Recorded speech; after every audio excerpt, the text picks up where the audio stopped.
On tonight's episode of Chiefs Focus Live, we're going to be discussing Chris Jones and his cryptic tweets. Do we really think he's going to hold out till week 8? We'll find out.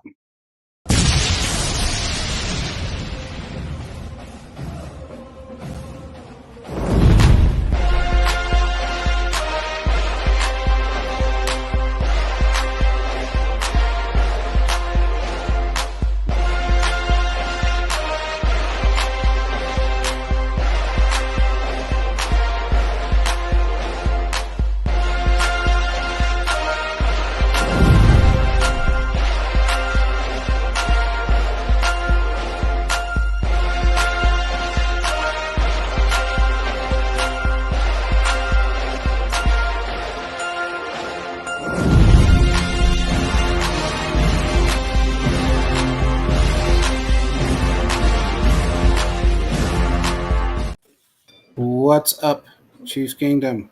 You're on another episode of Chiefs Focus Live. Had a little technical difficulty right there, but it's gone. We got Caleb, we got Philip, we got Quentin, got myself. We got Chris Jones tweeting out some more shit. Everybody's got in a tizzy. Got to get this off the books and off the record. It is what it is. Chris Jones put out a tweet to some fan that asked him when he was coming back, and he said week 8. Let's think about this. Come on, fans. Let's think about it real hard. He's already lost $2 million. Do we really think he's going to lose another 10? My people are saying no. He's not going to. And I will bet you anything he's back sooner than later. I know Caleb is pissed. I get it. A lot of people are. Fans are getting mad. The team's getting mad. I don't know about players so much, but I know the front office isn't real happy right now. So, what do you guys got to say? Oh, I have a lot to say. I'll just go and take the floor on this one. Hey, just spit it out, man. I feel like we're in code red, nuclear 5, DEFCON level 30 option at this point. It's just like, at this point, why are we continuing to go through this process? Either he wants to be here or he doesn't want to be here. He has won 2 Super Bowl rings. I'm not understanding the whole point of tweeting everything out there on Twitter. I don't understand it, but that's what he's doing. For him to make the comment saying week 8 and then saying underneath it, I have money to deal with the fines, basically, it points this to me. Either he's trolling, which JP has been saying this entire time, or it's him basically saying, I will basically leave if need be. I like Chris Jones. I hope everything works out well. Welcome, Scott. Welcome, Will. Thanks for coming, guys. But the issue I have with the whole situation is this. When is enough going to be enough? I have a feeling, number one, Veach isn't happy, but it's getting to some of the leaders in the locker room.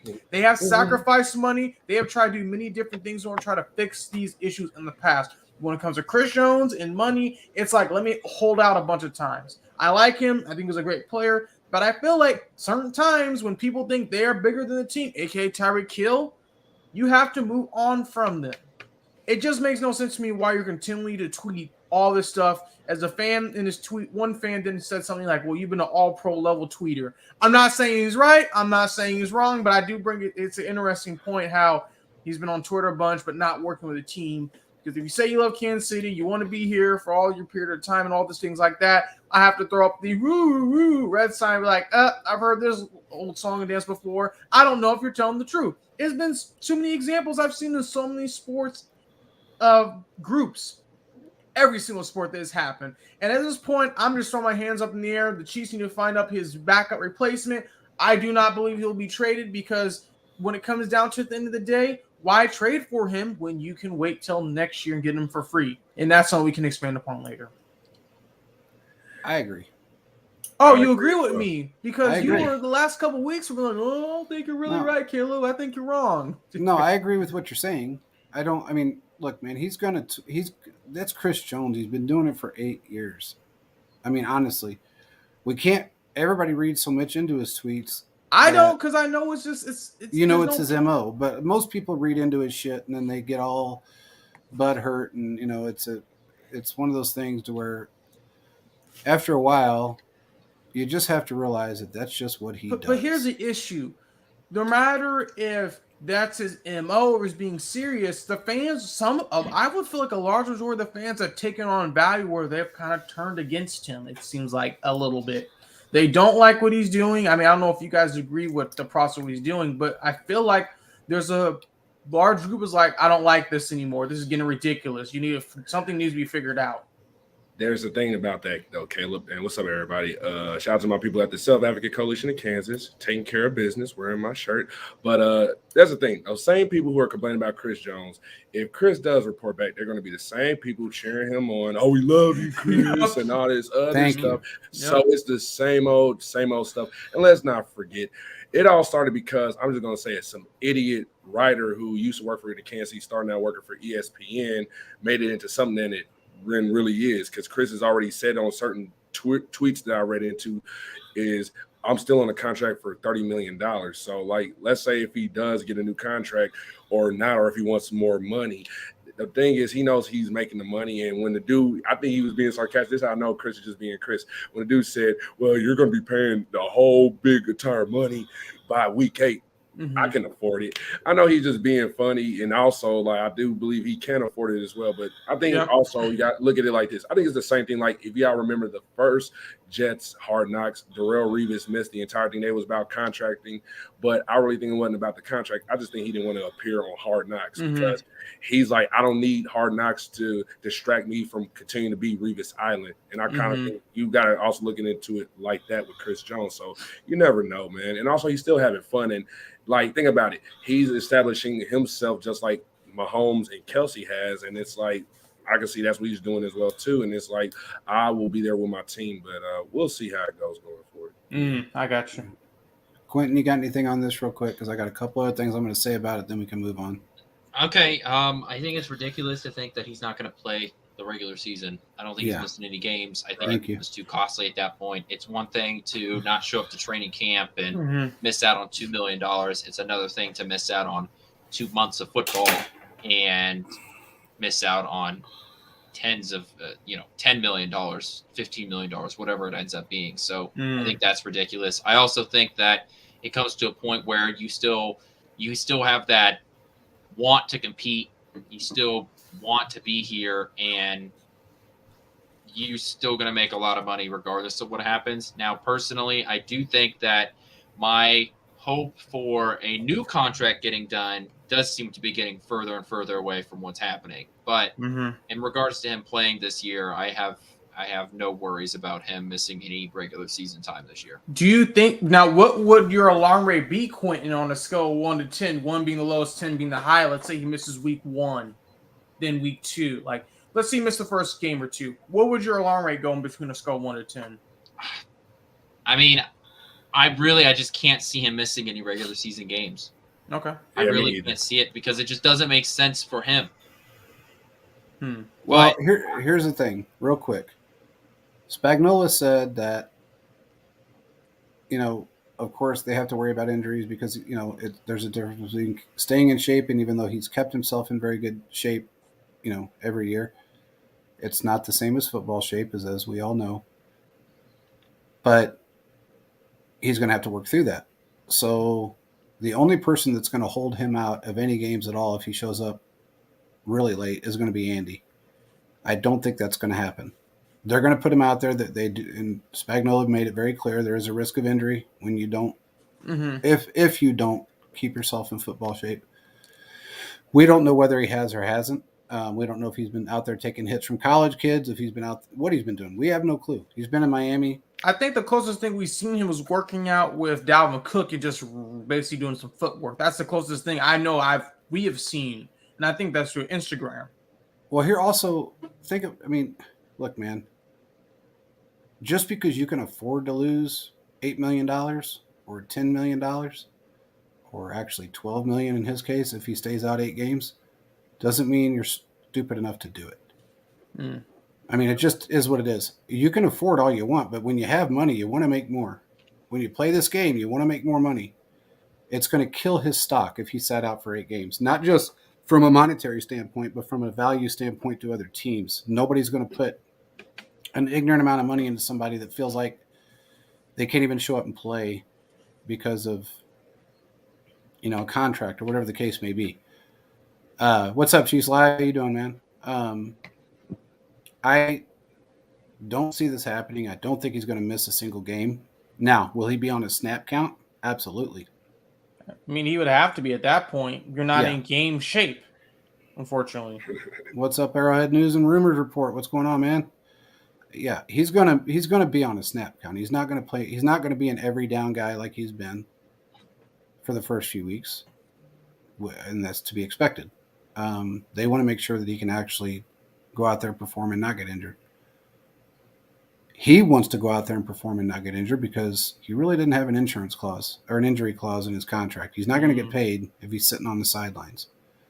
So at least not the kind of money that he gets paid per week to play this game.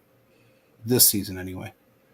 It's just kind of a ridiculous notion to think that the Bears want him because they don't need him. They can't afford him. They would have to pay an awful lot of money to buy out that contract right now. We're talking about $30 million. And extend him. Yeah. So just like that's not going to happen. Trying to do. Yeah, that's just trolls out there putting out wannabe insider stuff. I'm sure there's teams out there that may want him. That doesn't mean that they can have him. Or afford him. That way. Or afford him. So when I say he's not making friends, he's not. He's not making friends within the organization right now. I'm sure, I know the coaches are pissed off. They want him out there working out. They want him getting into shape. They want him there for the season. But they also know that they have a group. And look, man, like Spag said, whatever we have is going to have to work. We're going to have to make it work. Mm-hmm. If he's not here, we have to make what we have. Mike Dana came out and said the same thing. Next man up mentality. We'd love to have him here, and we know the impact he has on the field. But again, we have to make this work. At some point, do you think Veach could bring down the hammer or Andy? Yeah, I think Veach can. Okay. And what way do you think that could happen? I mean, Veach could honestly, if he, I mean, the only way it's going to happen is if they trade him, which I don't think is going to happen. Mm-hmm. I think they can say, okay, if you want to sit out for 8 weeks, good. You're fined. You're sitting out 8 weeks. This is your suspension. You're going to sit out 4 weeks. But at that point, is it even worth it to bring him back to the team? Well, yeah, because I feel like at that point the relationship is fractured. I feel like beyond repair. It's kind of like, what do you do at that point? Do you want? But you still get to utilize him. That's true. That is. He's got to sign with somebody next year, man. And that's the whole thing. Mm-hmm. He's got to keep his stock up here. And right now it's dropping because of what he's doing. Mm-hmm. And if he doesn't play at any point during the season and play at a high level, his stock's going to continue to drop. Let's just say he doesn't come back. What happens? What seriously happens? Because I don't think I've ever seen a situation like this before since the Darrelle Revis situation, which I believe maybe was like week 12 he came back or something similar to that effect. They have to fill it in. They can take the money they're not paying him for those 8 weeks and put it into another player. Because I was thinking you're going to need if he doesn't, I'm saying if in the event he does not show up full weeks of the season, you're going to need someone to kind of help fill in that rotation spot or anything. If he sits out 8 weeks, that just puts cap money in our bank. Yeah. Because that's money we don't have to pay him. Hmm. There's no guarantee that he gets paid for missing games on a holdout. That's not in his contract. He can't hold out and expect to be paid. I mean, you're talking over $1 million a game. You can't expect that. So it's going to be a weird. Let's see. Hold on. Will's got a question real quick. Let's see what that is. Do you guys think that the Chiefs will sign a pass rusher before the first game? It all depends on whether or not Chris Jones gets extended. Mm-hmm. That's how you make the cap space. Yep. If not, you can't. You don't have the cap space for it. Well, they have other players they can restructure if they wanted to, which other players have already agreed to restructure. They're just holding. They don't want to do it yet. That money, look, when you the way Veach kind of operates is he allocates his restructures based upon the people that he has to sign the following year. Right now, Chris Jones's restructure is for money that he can keep in the bank to roll over to next year and also to fill in some spots in case we need an additional player or two. I see them probably. I can see them signing someone. They can easily convert some money from a couple of players to bonus structure money and be done with it. Mm-hmm. Chris Jones he's put the team in a position, and that's what's pissing him off because he's handicapped them to a degree. But then he's also handicapping himself. No, but he's handicapping himself at the same time. And you're not wrong. Move. Yeah. It's a twofold. It's a double-edged sword. It's like, well, what's going to happen in this situation? It's going to be interesting to see. I hope a deal can be done. I know we have talked this several times during the summer, but unfortunately, seems to be another piece added to the mystery every single day, it feels like, at this point. So, regardless, it is what it is. The Chiefs are doing the right thing. Next man up mentality. It'll be different if we're hearing guys like Travis Kelce or Patrick Mahomes tweeting something, which I doubt that will happen during the professionalism they have shown, specifically Mahomes, and how much we've seen Kelce has grown. I don't see that happening. But as Quentin said, it all depends on if Chris Jones if they can get a deal, because that's where the money is at. If they can't, we got to roll what we got and figure it out. They got a lot of talent on this team. It would help. But at the end of the day, we're able to win a Super Bowl. We're able to win a huge playoff game without him. We got to see if we can do it during the season. I'm just preparing for worst case scenario that he just does not come back at all. And I feel like he is kind of dug in the sand. He's like, I want to do this. And I think he believes either if I don't get paid this year, well, I'm getting it back from somebody next year. So I'm going to make it up one way or another. I feel like that's what he thinks. But if he thinks that, he's wrong, because look, man, the older you get in that position, the worse off you are when it comes to your stock. Yeah. Your value drops every single year. What's up, Thiz?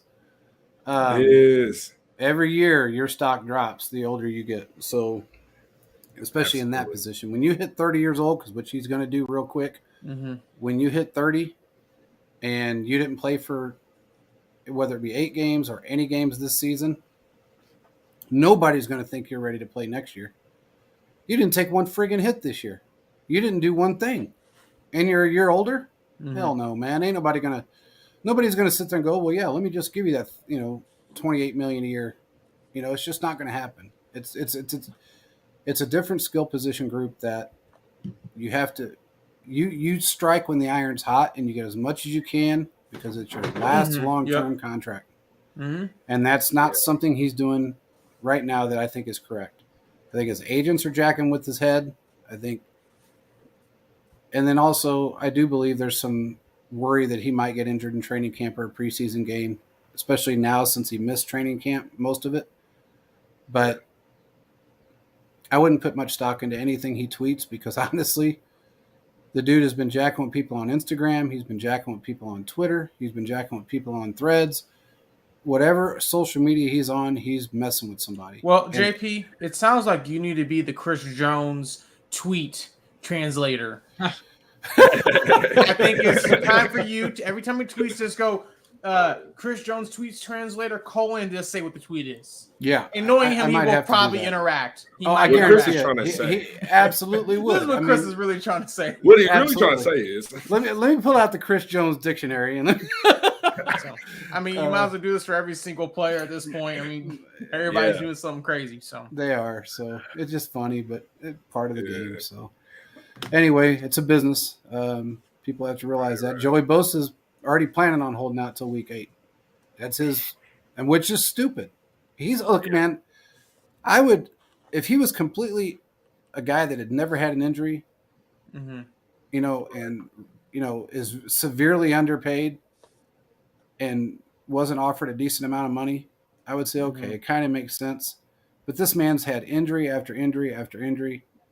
They've offered him a pretty good paycheck, and he's declining it. So that's on him. The Bosas are a little bit arrogant. I will say that. Yeah, especially when you got two bros that sound like this, bro. Yeah, so I have to say like this. I remember that's how Joey Bosa talked at the NFL Combine because they were talking him up at the same time, just like his brother Nick. So yeah, his brother Nick is very arrogant. Nick is arrogant as hell. Who's the oldest one? I think it's Joey. Joey's the oldest. It is Joey. Yeah, Joey's the oldest, and he's a little arrogant, man. Yeah. So it just kind of is what it is. But, you just have to look past that's the sucky part about social media. because when these guys want to play with your mind, they will play with your mind, and there's nothing you can do about it. You can get pissed. And he's a millionaire too. Yeah, I mean, he's got the money, he's got the clout at this point, but his clout's starting to diminish, and he's got to realize that now.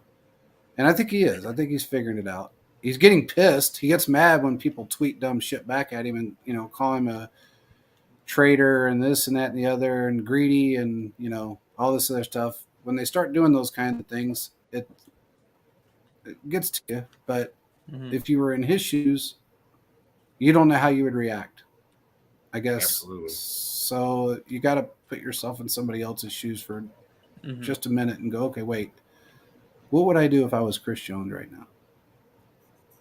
So I guess that's just kind of how you have to look at it. But anyway, moving on. What else do we got, guys? Quentin has the injury report for us. I do. We have some positive news with Isaiah Pacheco. He has been pulled off of the no touchy yellow jersey and has been given a normal red jersey. Yay! So Andy Reid called it a positive step, but has not determined whether or not he's going to play in the first game. But hey, can I say something? That did not come out well. The no touchy feely yellow thing. The no touchy feely. It just didn't. It didn't come out the right way, and I don't think Pacheco would like it if he couldn't get touchy feelies. I understand. Telling you how it is. Move forward. I don't make the rules. Don't hate the player. Well, so is it saying he may not come back week 1? Because I feel like he will play. Yeah, especially because we've got that bye week now. I don't know. I don't think he'll play this Saturday. Saturday games. I don't think he'll play Saturday. There's no reason for it, but I do think that he comes back and he's feeling good for the next week. I don't see any reason why he won't play for the first game against the Eagles, but you got to start somewhere, right? You got to start to make your comeback somewhere. The rest of the injuries, there's not a ton of new information.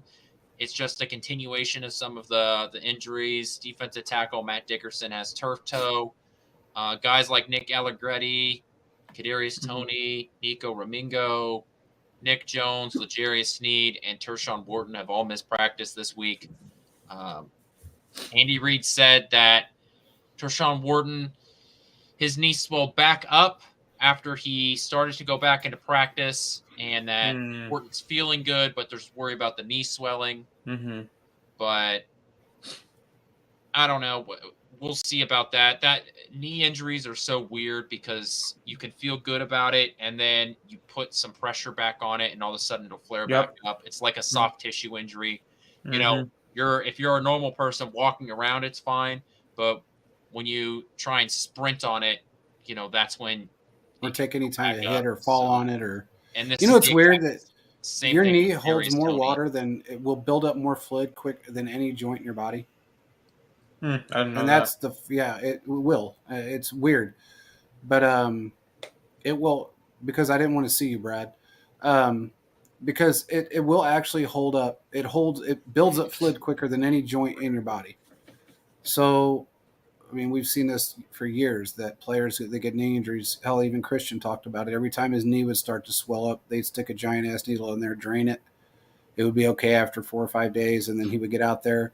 He'd fall on it, take a hit by it, even put too much pressure on it. He could slowly filling back up again. To where guys with shoulder injuries or ankle injuries or any other joint, it doesn't build up. They'll build up a little fluid, but nothing. Brad, God, I want to smack him around. By the way, I called Hims today, and they're going to send you that hair growth system that they have. Anyway, we're trying to work a deal out with them. Maybe they'll give it to you for free. At least at a discount. Anyway, so, we watched Juju go through it. It took a while for his knee to stop building up fluid in it, and we've got 3 players with knee injuries right now. Yep. In terms of Kadarius Toney, Andy Reid said we'll see. I don't see him playing in week 1. He's not going on. Yeah.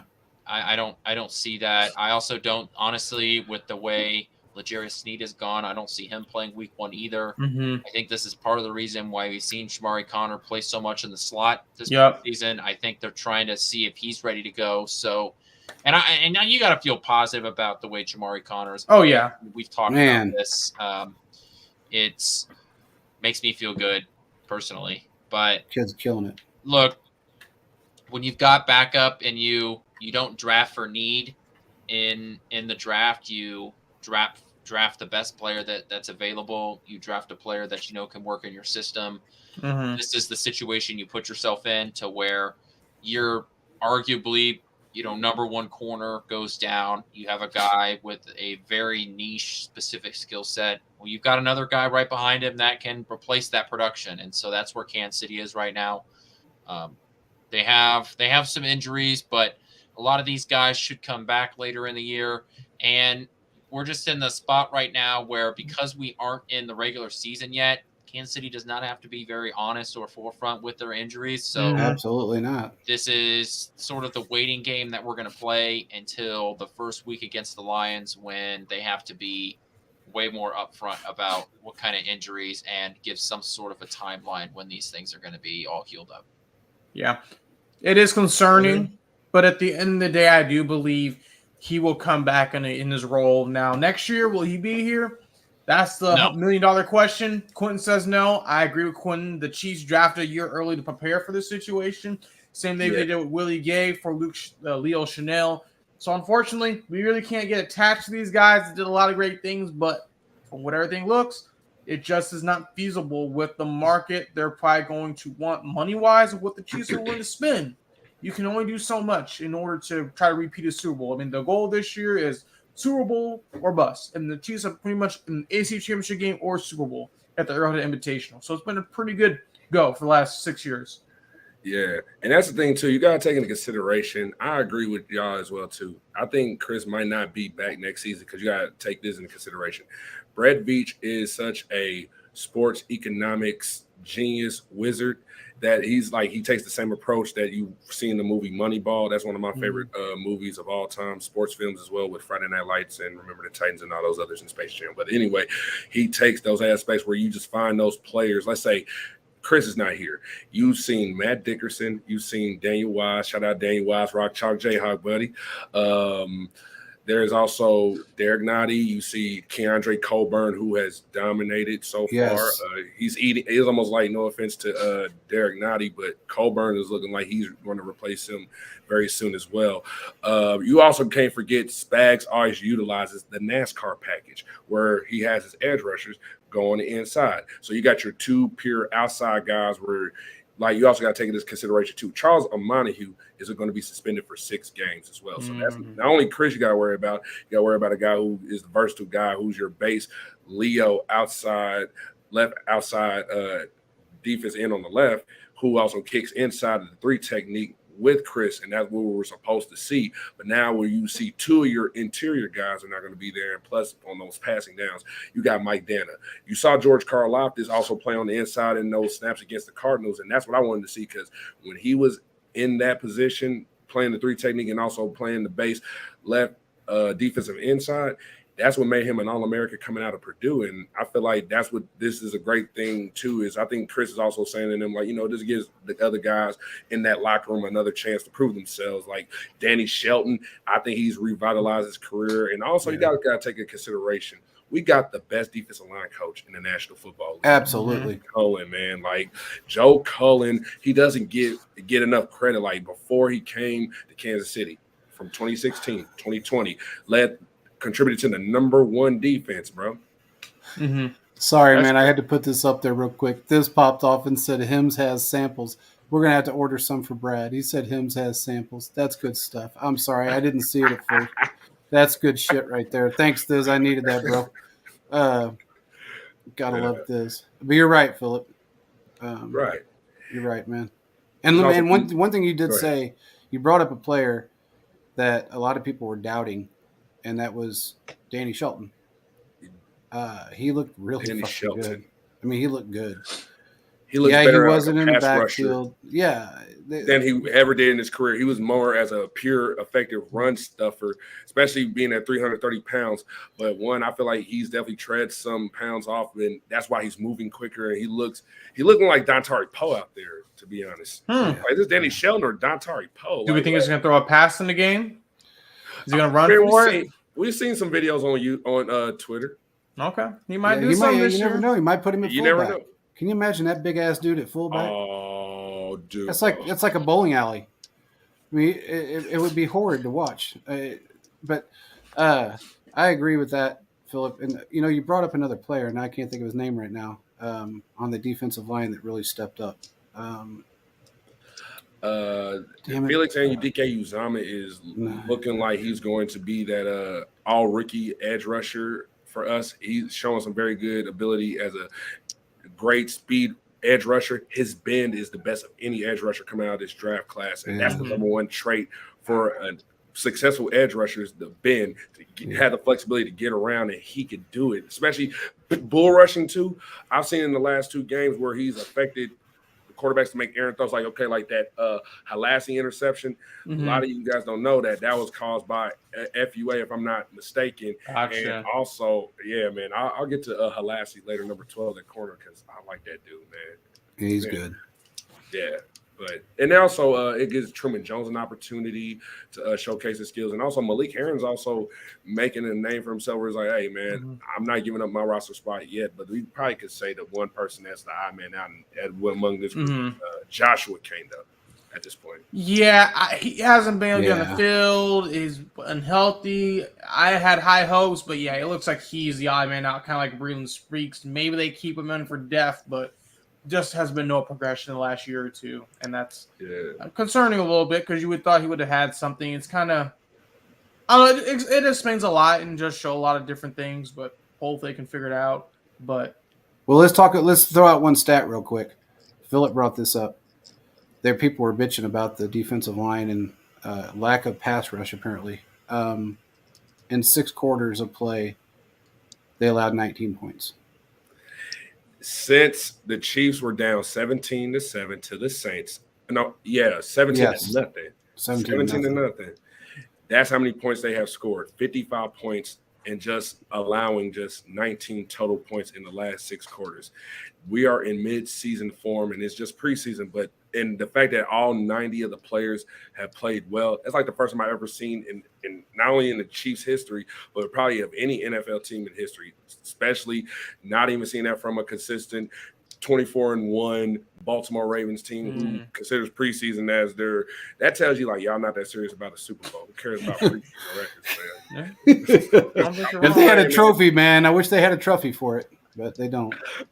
Right, just like a summer league ring. Hey, those are good looking rings. I mean, they haven't lost a preseason game since 2015. That's crazy talk. Eric Bieniemy changed that last night. Yeah, he did. But you're right, Philip. And the to score 55 points, and I guess the thing I'm looking at is everybody says, well, it's just these second and third stringers. Okay, but they're playing against second and third stringers. Some of them played against first stringers when we pulled our guys out. Man. So if you're able to go up against a first string O-line and you have never touched an NFL field before and you're playing at that level, I don't know what anybody's complaining about. It tells you that we can scout better and we can coach better, because most of these guys we're seeing right now that you would consider high on the depth chart or low on the depth chart are going to be seeing the field at some point this year out of those 53 that we're talking about. Or 52. So, I mean, I would not want to be the guy that is making cuts this year for this team. No, the team is too deep, and you're going to lose someone that's potentially good. Unfortunately, that's what it is. Yeah. I would not want to make the cut either. Those guys. Yeah, man, I hate to be either of those guys, especially have to tell those guys. But if it was me, I would tell each of those guys, especially the ones that are being cut, listen, man, you being cut doesn't mean that we don't think you're good enough, man. It's just this is one of the hardest decisions that we had to make. But just know those guys are getting cut. They're going to get paid just like the guys who have played for our teams from the past years, like the Ben Niemans and the Byron Pringles and the Charvarius Wards. Those type of guys are those examples. Those are guys who getting getting paid. D-Robs.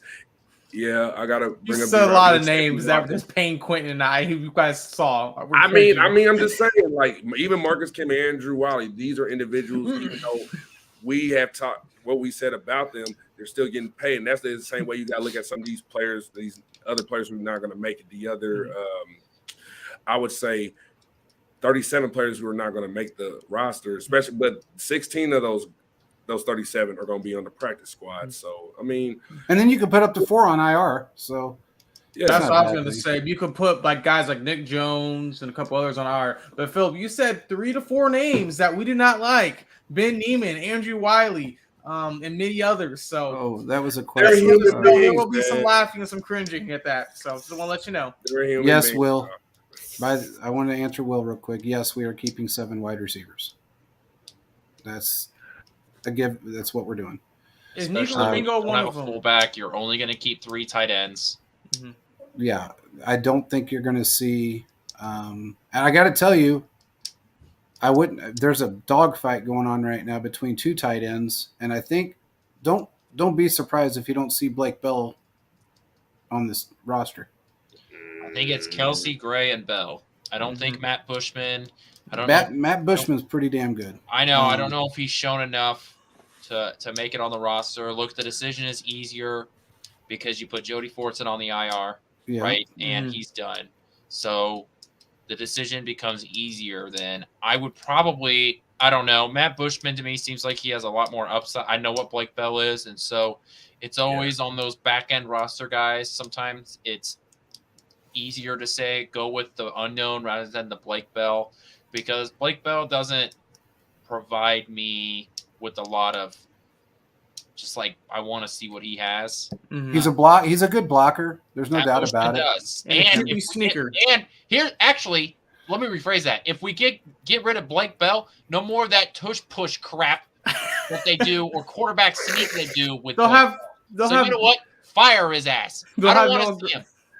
That's on you, but I'm gonna just say this. I'm the one person here who's going to defend Blake Bell because there's somebody here who's a writer for Chiefs Focus who said, why not put Blake Bell as a fullback hybrid in the same class as a Rhett Ellerson who blocked for Adrian Peterson to winning the MVP years ago. And I'm not saying that we're going to be like that type of unit, but you know Andy Reid. Andy Reid knows the players in that locker room and their strengths and their weaknesses, and he will still find a way to put them in the best position to have success and to help the team win, just like Blake Bell. I think Blake Bell could be a very good, reliable fullback hybrid. Line him up as a fullback, line him up as an H-back, line him up as a tight end because, okay, you're going to get rid of him. So let's say, and I hate to say it, what if Kelsey gets hurt? Just like what we saw in that Tennessee game years ago.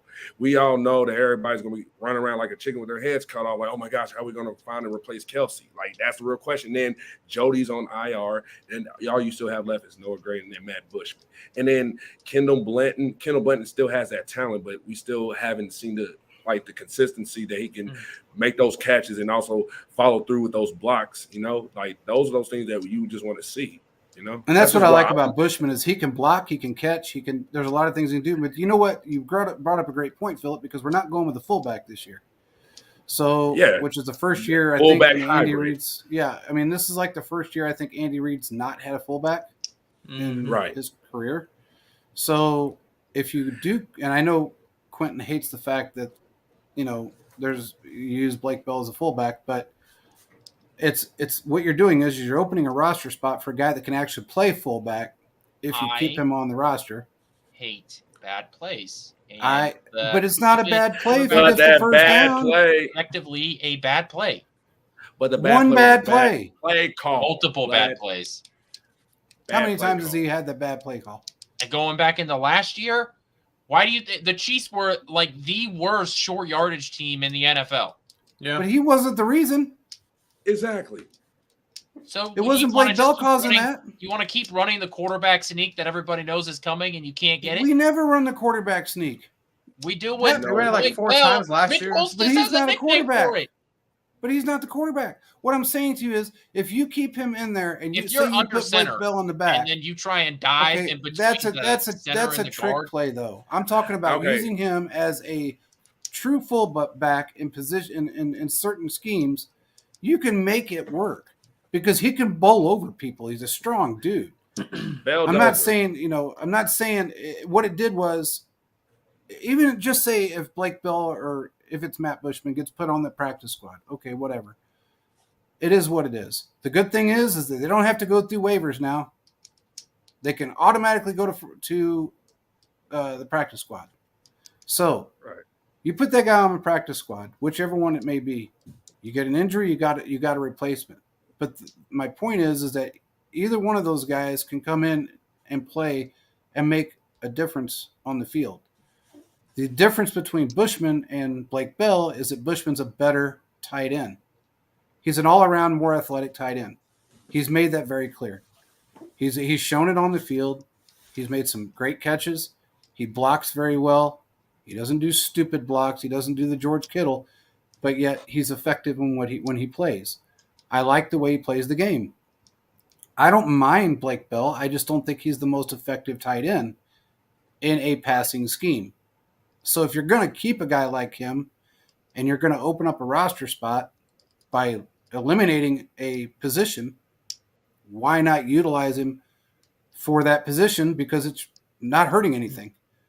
You can tag him in as a fullback. Okay, Blake Bell fullback for this play. And you hand the ball off to him and he bowls over people. Phenomenal. 3rd and 1, 3rd and 2, he's going to get the first down. He's just too damn big. Under center, you know what's going to happen. It's pretty predictable. But I think in a fullback spot, it's a little bit different. I feel like they could use more of the passing game out of the backfield as a fullback, fake hit fullback. Could do that. Pass, something like that. We've seen him bowl over people. It just hasn't been the consistency. And I still believe the Chiefs, within the next year or two, I've been saying this for a while, you got to find the Kelsey replacement for someone that's comparable in some stature to help, because one day Kelsey will not be here. And AP, I'm sorry, but Brock Bowers is going to be a top 5 or top 10 pick. The Chiefs are not going to trade all that capital for him. Yeah. Man, we got a lot as of much capital. as I would love for that to happen, that just won't happen. I'm sorry. Wait a minute, where did what's his name go this year? What position did he go in? Wow. The one that we were going to go with. Kincaid? What? Yeah. 17th, right? Buffalo. Yeah. No, where did he go? Was it 17th he went? Yes, he did. Everybody assumed that he was going to be top 5, top 10. I knew he was going to go top 10. Well, yeah, but I'm talking about all the mock drafts said he was going to be probably going to be picked within the first 7 rounds or 7 picks. But Brock Bowers is leaps, bounds, and mountains better than Kincaid. He is all you can do it. Take runs out of the backfield, catch, block, everything. He could probably throw the pass and also paint the field if need be. He's just the full package. He's a top 10 pick. And you don't think Veach would say, okay, wait a minute. We need a guy that can replace Kelsey's production so we won't jump up a few spots to get him. I need to see it, and they haven't really done like a huge jump, like from 27 to 10. From what we saw what they did with Mahomes. Now we've seen like a 29-30 to 21, and that worked. But I need to see something happen. I like Brock Bowers. I would want him to be here, but it's just too much.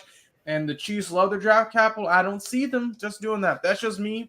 And maybe I could be wrong. Maybe something happens where Brock Bowers slips in the draft, but I don't see that. I just don't see that happening. But they do need to find some reliable, because in the event Kelsey retires or they don't have anyone, it's not going to be good. There goes a safety net. Dude, well, I think the only thing I want to say real quick, and then you guys go on. The only thing I can say right now is that over the last 2 years, we have drafted so well in every position of need that we've needed. We're kind of set for the next year or two, okay, when it comes to the draft. So if Veach is looking at it from that perspective, and he goes, wait a minute, we've drafted everybody we've needed. We're going to have to replace Kelsey at some point. Why not jump up and do it? Because we don't really need to draft anyone right now, because we've kind of filled all those spots and we got so much depth on this team. Who knows? Who knows what Veach is thinking? He's kind of crazy. He's a crazy genius, and who knows if he'll do something like that? You just don't know. But we'll have to see what happens. But go ahead. Honestly, this team needs more defensive line and offensive line help.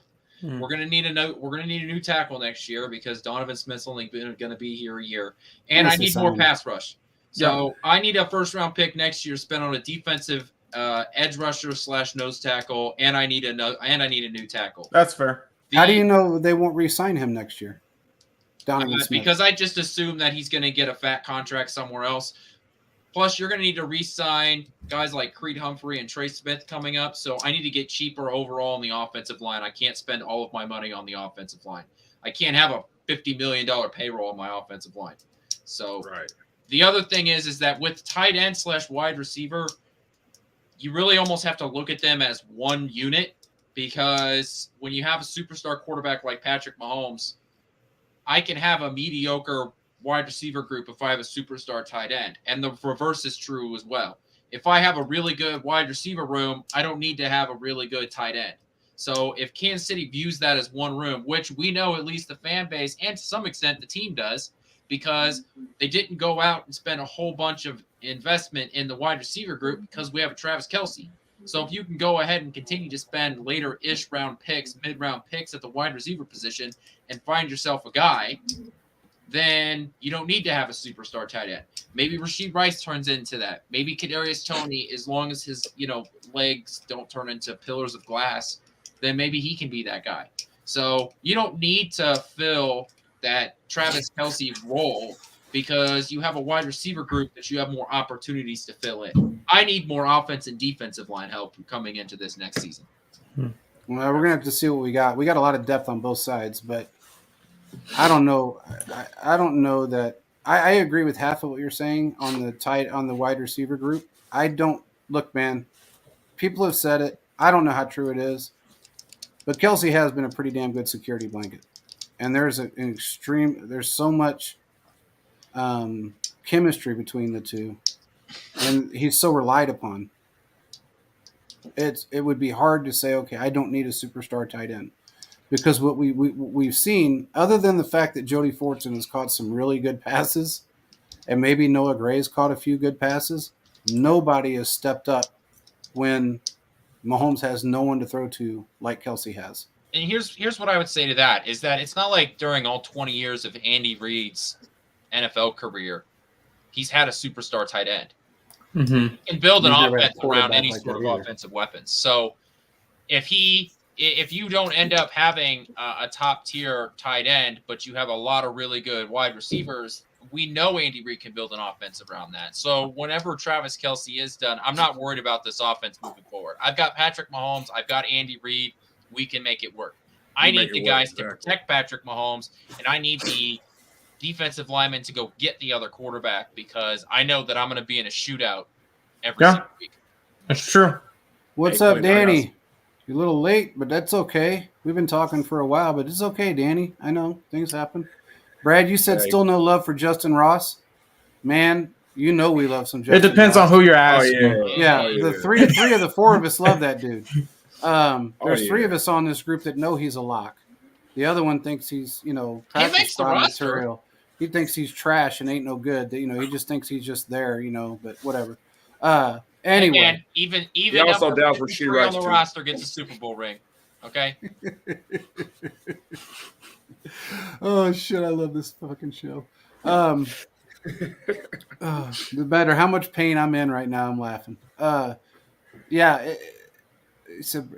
Chiefs Live said Brock Bowers is a top 7 pick easily. They said the same thing about what's his name, the one from Henderson, Nevada. What's his name, man? I can't remember it now. Yeah, he's so good that you just clearly remember his name. I can't remember his name. It keeps slipping my mind. Could be the drugs. Well, it's not Justin Ross. No, the dude, the tight end. Brock Bowers. No, the other one that was picked this year. Dalton Kincaid. Dalton Kincaid. Damn, I don't know why that name keeps slipping my mind. He was damn good too, and everybody said he was going to be a top 7 pick, and he wasn't. So anyway, moving forward, what do you got, Philip? What were you going to say? I was just going to say that Quentin's point about next year's draft, I do agree. Offensive line and defensive line, that's always the bread and butter to go with the draft, especially those premium positions. But I think after you look at the last 2 drafts, we have drafted DK Uzomah and Carl Loftus. So that's basically your edges for the future. I would say, defensive tackle, but I think left tackle of the future could be that position, especially on a rookie contract, would be that position that I would go with the next year's draft. And then, safety or tight end or receiver. after that. But that's just my opinion there. And also that comment about the bad play call. Matt Nagy, if you're watching this, is not no bad part on saying anything bad about you. I was just saying that was a bad play call with the Blake Bell play, but I know you just didn't care because it was just preseason. I know they were just testing out. They didn't testing the waters. That's all it was, man. They were just testing the waters. Yeah, and sometimes waters are infested with piranhas. It should never go back again. Erica, I'm glad you're here, brother. I'm glad you're here, man. Danny. Chief Slide said I should pay Chris Jones extension. I want to say something really quick. For everybody that listens to this show, do not go on any the GoFundMe page and pay Chris Jones' salary. That is fake. Someone is going to – there's already if I saw that correctly, and I don't know if I did or not, it looked like it said it had $43,000 in it of the $10 million requested. Chris Jones came out and said that. I know, but who the hell would even consider? Regardless, it is what it is. There's some crazy ass people out there that do crazy shit. Brad says it's up to $54,000 now. What the fuck is wrong with people? Now, GoFundMe is going to have to go back and give all those people their money back because that ain't Chris Jones. Yeah. Just saying hell's going on. People are nuts, man. I mean, anyway. They lost hope. They lost hope. They lost hope. That's exactly what it is.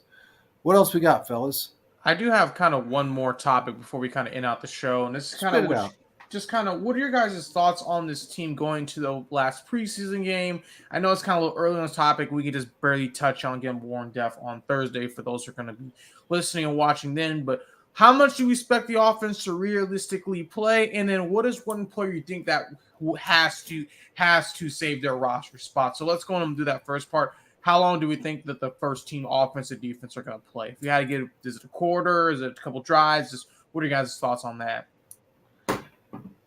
Who wants to go first? I'll just say probably a couple drives. I think it's going to be a repeat of game one. Okay. Right. Because we're such a limited time frame of having only 3 preseason games. You can't really look at the past, but because previously it was the third game that the starters got a good chunk of it. But this team has got basically its starters all set. I don't even really know if there's a question mark as to any starter at any of the positions going in there. So I don't need a bunch of views for the first team. I need to look at second team and third team guys. That's fair. In terms of somebody that really needs to solidify their spot on the team, I'm not sure if there's a guy that outside of that Khalif Halisi. I think he might have, if he continues to play well, maybe he's the one that slides into a spot, and maybe they throw Nick Jones on the IR because of his broken hand.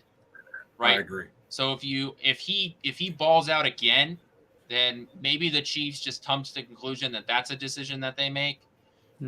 There's that wide receiver, but I don't even know how the numbers would work out. That Smith Marset guy. Yep. Just completely showed up. Man.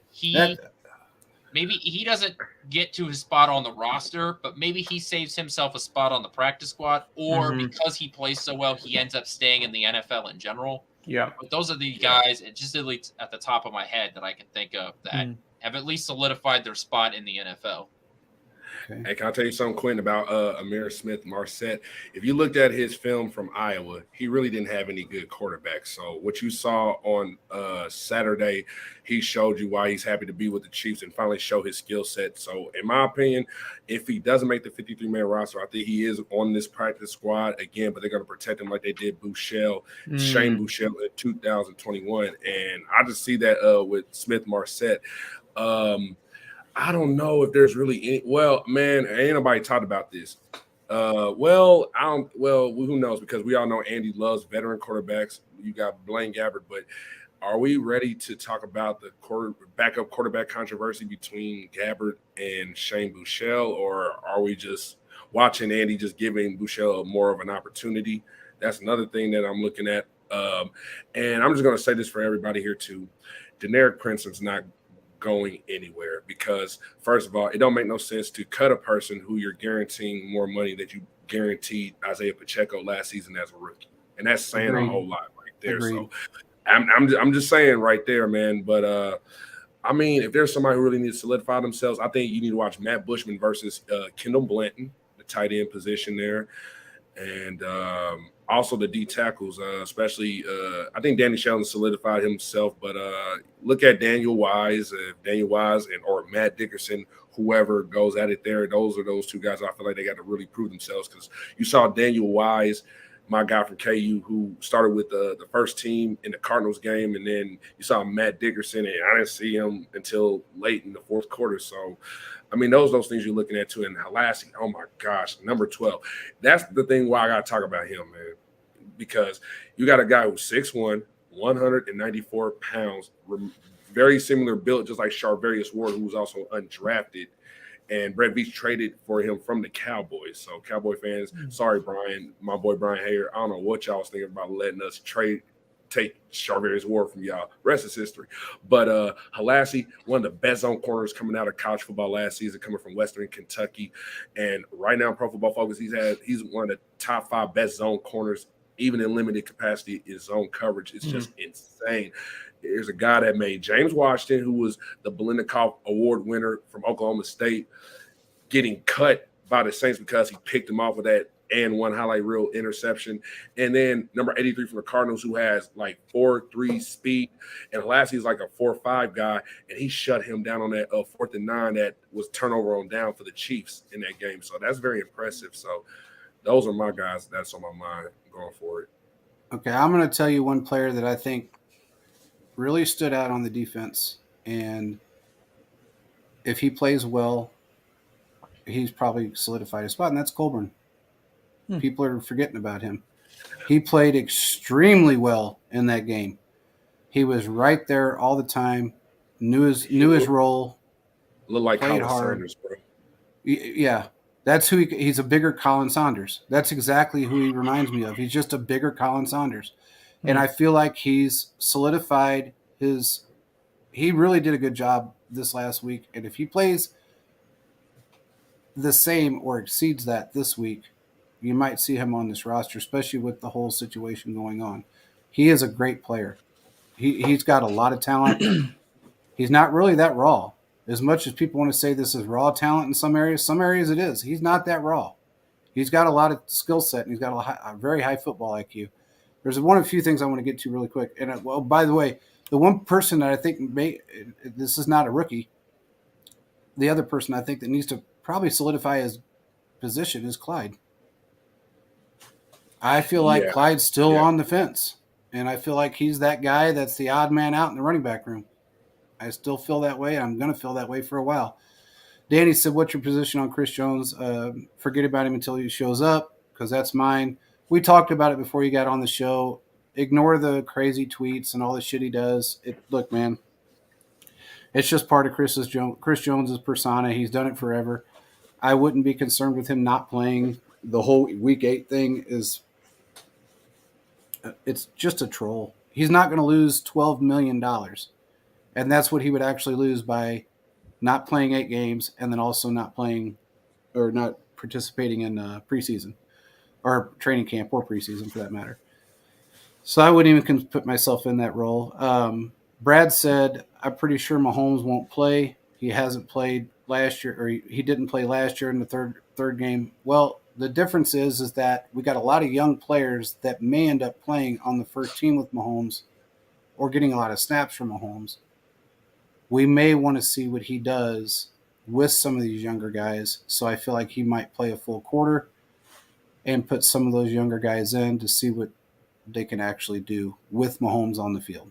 And I think that's going to be I mean, they did really well with Gabbert and they did really well with Buechele, but there's a difference, night and day difference between the way Mahomes plays and those two guys play. So Mahomes is on the fly. You got to be ready for anything he may do. So it's going to be a test to see if they can keep up with him. And I think we may see that. So I think he'll play a quarter. The rest of the guys, I don't know. I think you're going to see a lot of second guys and third guys in there to see what they can do with Mahomes. But that's really about all I got. The one thing I will say to everybody that's listening to the show, make sure you go on your phone, do it now, while we're on this live stream. I want you to go on your phone, go to your app store, and download. Just type in the letter P as in Paul, S as in Sam, F as in Frank. That's all you got to do. Just type in those three things, PSF. Make sure you join, download the app, join the Chiefs Focus fans, and follow us on that group, because we are the Gamecast group for Sean Salisbury's. There's the app right there. We are the Gamecast crew for Sean Salisbury's new app through ESPN and his own creation.